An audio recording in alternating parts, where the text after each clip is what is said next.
Waajjirri barnoota bulchiinsa magaalaa Adaamaa qormaata sadarkaa naannoo kutaa 6ffaa fi 8ffaa kennuuf qophii barbaachisu xumuruu beeksise. Bara kana akka naannoo Oromiyaatti barattoonni 900 fi 76 ol qormaata naannoo kutaa 6ffaa fi 8ffaa kan fudhatan ta'u ragaan biiroo barnoota Oromiyaa irraa arganne ni mul'isa. Akka magaalaa Adaamaattis barattoonni kutaa 6ffaa 12319 fi barattoonni kutaa 8ffaa 10305 walumaa galatti barattoonni 22624 qormaata naannoo kutaa 6ffaa fi 8ffaa kan fudhatan ta'u itti gaafatamaan itti aanaa waajjira barnoota bulchiinsa magaalaa Adaamaa obbo Yohaannis Mallasaa kan dubbatan. Barattoonni kutaa 6 kan nuuni barana qormaata biyyoolessaatii fi qopheessinu naannoo barataa 12319 kutaan 6 jechuudha.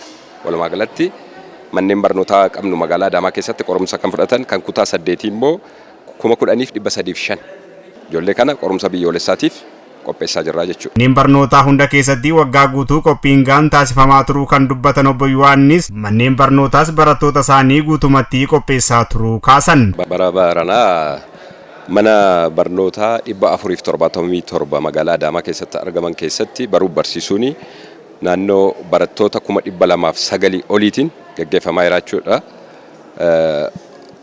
Manneen barnootaa kana keessatti yeroo baruuf barsiisuu gaggeessinu guyyoota 5 guyyaa barnootaa dabalatee tiitooriyaaliin ijoolleedhaaf meekaappiin adda addaa wiikandii irratti guyyoota sanbattan lamaan kennamaadha kan inni ture. Barnoota dabalataa kana kan nuun jalqabne ispeeshaalii barattoota kutaa 12 kutaa 6 kan warra kaanis akkuma jirutti ta'ee jechuudha. Fulbaana irraa kaasneeti dursineeti jechuudha. Tireendii barreen gaddaa jiru irraati barana wanti nuun fooyyessine barreen gaddaa irraati xiqqoo laggoonee turre barana immoo fulbaana irratti qabxii keenya fooyyessuudhaaf jecha qabxii kutaa 6tiin barreen gaddaa naannoo 90 wayii kan nu fidne kan 8tiinis akkasii akka Oromiyaatti afuraffaarradha kan inni jiru kan 6 fi 8 kan 12tiin naannoo qabxii parsantii barakaan parsantii 12 ture barreen gaddaa 18.5 waan akkasiiti kan dhufe jechuudha. Barana immoo kana caalaa fiduudhaaf karoorfannee fulbaana irraa kaafnee ijoollee kutaa 12 kutaa 6 fi kutaa 8 kana irratti seeraan irratti hojjetamaa jira jechuudha. Hawaasni manneen barnootaa maatiin barattootaa akkasumas barattoonni qophii irraa eegamuu xumuruun guyyichaaf of qopheessuu akka qabanis waamicha dhiyeessan. Maatiin barattoota isaa mana barnootaatti yookaan waajjira barnootaatti ergee biraa hafuutu hin ta'in ijoolleen kun haga guyyaa gaafa dhuma geejiba isaanii sirreessee yeroodhaan daa'imman kaasee gara mana barnootaa akka isaan deeman yeroodhaan akka isaan waan taasisan barattoonni akka isaan of qopheessan gargaaruu qaba jechuudha. Mana galanii bulan ijoolleen qormaata qoramanii manadha kan isaan bulan akka duraa yuunivarsiitiin kan isaan bulan tiriitimantii barbaachisaa daa'ima isaaf gochuu qabaa jechuudha. Darbees hawaasni magaalaa keenyaa barattootaaf dursa geejiba kennuu qabaa jechuudha.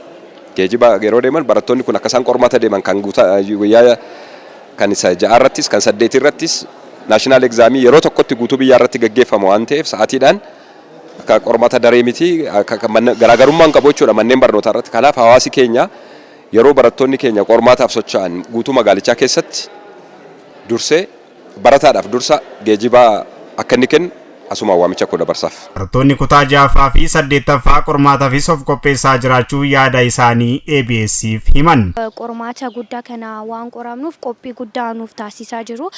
Kanaafis barnoota idileedhaan alatti barnoota dabalataa yookaan ammoo tiitooriyaalii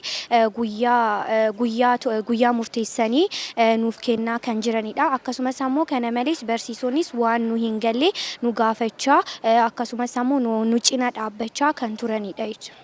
Haalli isaan itti nu qopheessanii inni guddaan muuxannoodha. Muuxannoo bara darbe barattoonni akkamitti akka qormaata kana akkamitti akka itti qophaa'anii san nu hordofsiisanii ofii isaaniitiin illee gaafii adda addaa nu shaakalchiisuu. Daree keessatti immoo tiyyuu teestii fa'aa yeroo nu qoran miidii barumsa daree keessatti yeroo nu qorani haala ulfaataa ta'een barataan kana caalaa akka cimee argamu jedhaniitiin haala bakka barataan itti sirriitti itti qophaa'uu qabuuf gaafii ciccimaa nuuf baasu.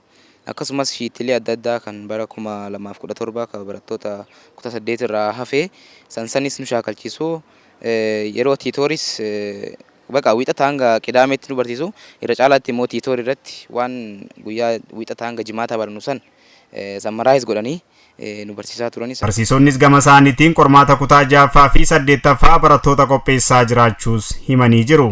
Haalli nuti itti barattoota kutaa 6ffaa fi 8ffaa bara kana qophii qormaataatiif itti qopheessaa jirru baay'ee gaariidha. Barattoota yeroo barnoota idileetiin alatti tiitoorii garaagaraa meekaappii garaagaraa waamuudhaan deeggarsa garaagaraa guyyaa sanbataa sa'aatii barnootaatiin ala waamneetiin hin deeggaraa jirra jechuudha. Kanaaf barattoonni keenya yeroo ammaa kanatti qophii gaarii irra jiru. Fulbaana kaasne akka isaan qabxii gaarii fidaniif tiitoorii barsiisaa gaafilee adda addaa hojjisiisaa qopheessaa jirra. Ammas immoo sababa adda addaatiin akka isaan barumsa addaan kutanii mana hin teenye haga qormaanni ga'utti akka isaan baratan jajjabeessaa jira. Qormaanni kutaa 6ffaa waxabajjii 8 fi 9 bara 2018 kan kennamu yoo ta'u kan kutaa 8ffaa immoo waxabajjii 11 fi 12 bara 2018 kan kennamu ta'u ragaan arganne ni mul'isa.